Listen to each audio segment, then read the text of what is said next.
ಶಬರಿಮಲೆ ವಾಸನಾಗಿರುವಂತಹ ಬಂದಳ ಕುಮಾರನ ಭಾವನೆಗಳಿಗೆ ವಂದಿಸಿದ ಗಣಪತಿಗೆ ಸೋದರನು, ಸುಬ್ರಹ್ಮಣ್ಯೇಶ್ವರನ ಸೋದರನು, ಈಶ್ವರನ ಮಗನಾಗಿ ಶ್ರೀಮನ್ನಾರಾಯಣ ಅವತಾರವನ್ನು ತಾಳಿ ಜನ್ಮವನ್ನು ನೀಡಿದಂತಹ ಮಗನೇ ಅಯ್ಯಪ್ಪನು ಚಿನ್ಮಯ ರೂಪದಲ್ಲಿ ಕುಳಿತು ಆಸ್ಥದಲ್ಲಿ ಕುಳಿತು ಇಂತಹ ಭಕ್ತರನ್ನ ಸದಾ ಕಾಯುವವನು ಅಯ್ಯಪ್ಪ. ಅಯ್ಯನಯ್ಯನ ಭಾವನೆಗಳಿಗೆ ವಂದಿಸಿದ ಓಂ ಶ್ರೀ ಸ್ವಾಮಿಯೇ,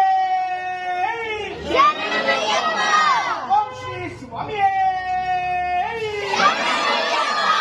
ಓಂ ಶ್ರೀ ಸ್ವಾಮಿಯೇ, ಸ್ವಾಮಿಯಪ್ಪ, ಶರಣಮಪ್ಪ, ಕಾಪಾಡಪ್ಪ, ರಕ್ಷಿಸಪ್ಪ, ಗುರುವಿನ ಗುರುವೇ ಸ್ವಾಮಿಯೇ, ಅಯ್ಯಪ್ಪ